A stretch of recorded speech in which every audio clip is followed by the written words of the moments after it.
Hello and welcome back to my channel. If you're new here, then don't forget to subscribe down below, and without much further ado, let's get on with the video. Today I wanted to talk to you guys about the newest Pixar film, Coco. I have seen this film twice now, and both times I have been reduced to tears, and it's just so good.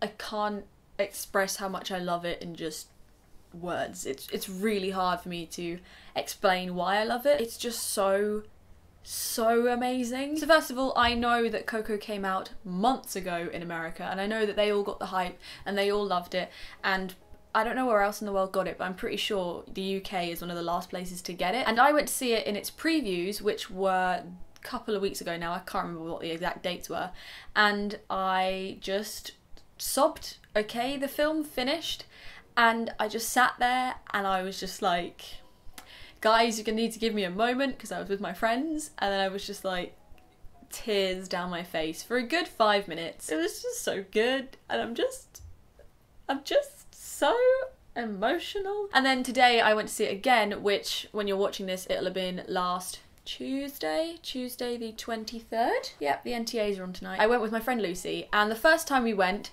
she didn't cry. She was just like, that was a good film, wow, amazing, yes, stunning, beautiful.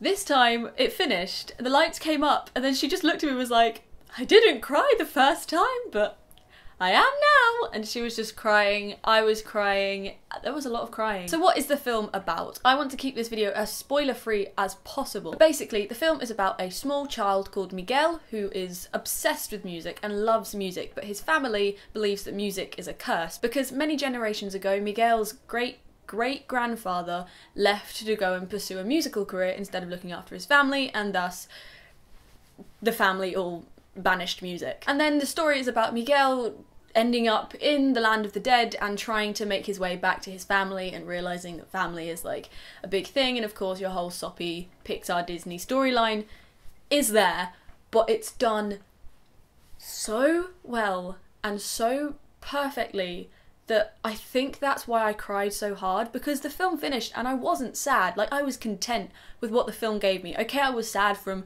the ending in a way, but at the same time I was happy. The whole point of Dia de la Muerte is to accept death and celebrate people's lives, and so when it finished I was sad but happy, and it was just overwhelming. Pixar seems to have this real good knack of getting right under your skin and just bringing out everything that is humanly possible for you to feel, and just making you feel it all at once. And I love the film a lot, and I have a new favourite Disney character because of this film. Yeah, this guy right here is Hector, although in Mexican it is Hector without the H because they don't pronounce H's, but I have a terrible accent, so I'm just gonna call him Hector from now on because I feel like I'm just ruining it if I try. He is a stunning character in so many ways. I don't want to tell you much about his character because if I do, I'll probably spoil the whole film. But basically, he's just a guy who wants to go to the land of the living to see his family again, and he hasn't had his picture put up ever, basically. And he's being forgotten, so it's basically he just wants to go and see his family again. That is who he is, but because he's been denied that ability, he has this whole street rat, poverty-ridden persona to him, and he's just trying to like get along. And I guess there's a story about like poverty in this, that like we are forgetting people in poverty. That's why I like Disney, because they're able to talk about moral issues in a child-friendly way that then teaches children that it's so stupid that we think like this as human beings. So Hector's just added to that with a sense of everyone should be remembered, no matter what class, no matter what happened, no matter what their story is, they should be remembered. And I like it when a character isn't just what you see on the surface, but there's so much more to them, and in my opinion, I believe Hector has a lot to him. I just love him, and I also have the Sim of him.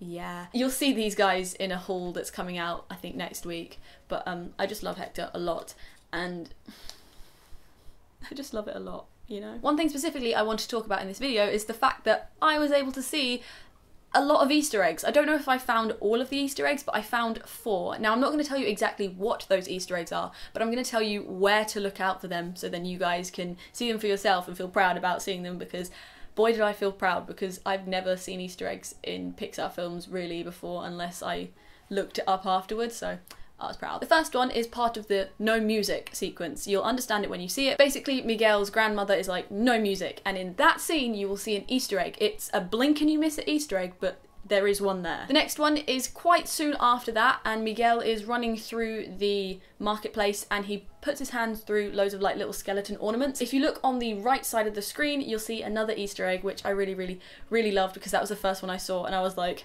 my mind is blown. I found an Easter egg, oh my goodness. The next Easter egg is when Miguel and Hector go to find Ernesto de la Cruz in his rehearsals. Another blink and you miss it moment, but if you keep an eye out when Dante and the monkey spirit animal are like chasing each other, there is another Easter egg there, and that one's a good one. Okay, that one is a good one. And then the last one I saw, which has to be the most, oh my gosh, I can't believe I found it one, is when Miguel is going to perform on stage in the land of the dead.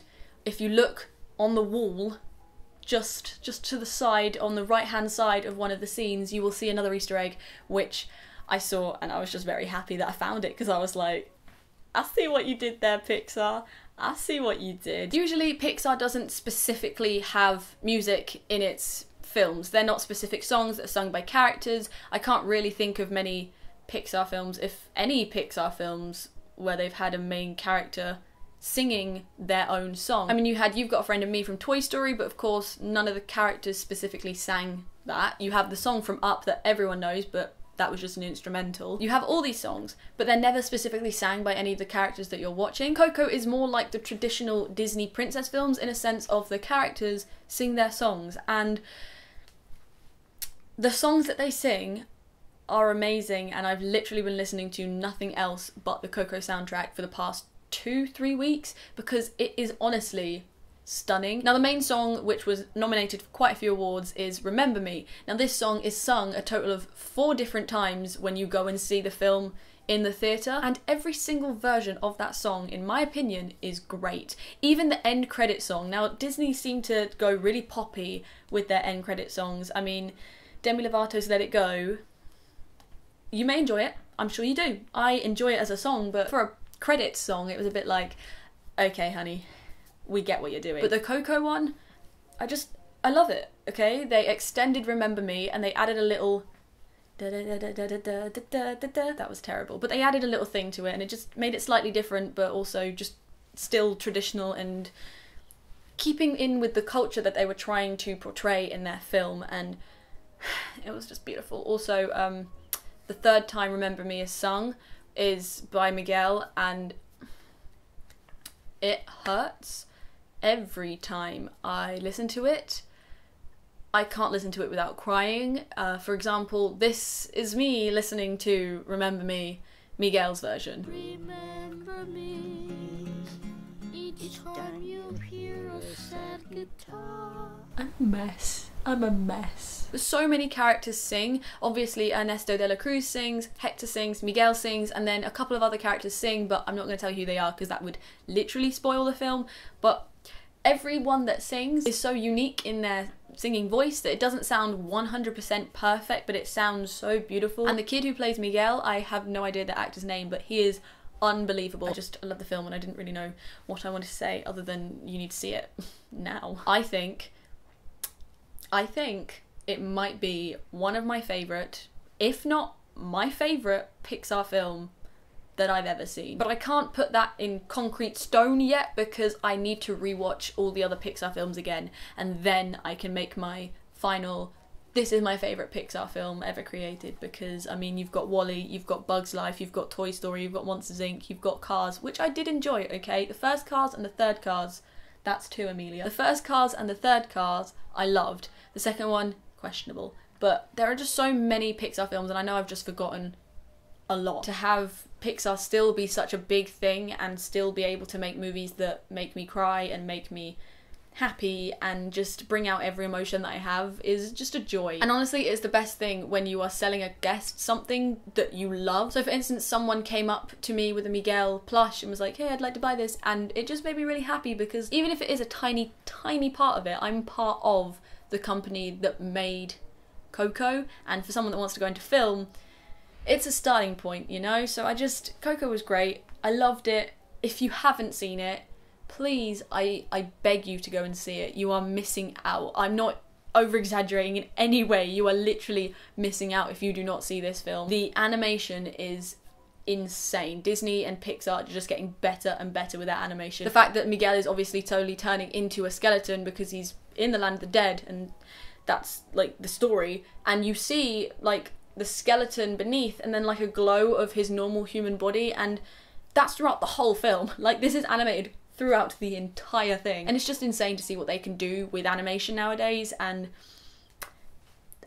it was such a good film. And finally, the last thing that I want to say about this whole film is it reminded me very much of Frozen in a sense of its plot twists. There are twists and ups and downs in the film, like any film, but they specifically remind me of Frozen and the great way that Frozen was able to do their twists and make you kind of love characters and then go, that character, I hate their guts, and you hate yourself for loving a character that turns out to be trash. If you want merchandise, go to the Disney store. This isn't obviously sponsored, just having to touch that merchandise pretty much every day is amazing, and I just want to share with you that it is amazing. And Hector here is an amazing plush who has joints, which you'll have seen in my previous video where I went and did a little tour of Oxford Street Disney store. So if you want to see the Coco stuff that they have there, go and watch that video because I talk about it and all the stuff that they have. And I want more. They had pop vinyls of Hector and Ernesto and Miguel, but I didn't get any. But yeah, me and Hector are gonna end this video here. If you enjoyed it, then please do not forget to subscribe just here, and also click on my previous video just here. But until next time, bye!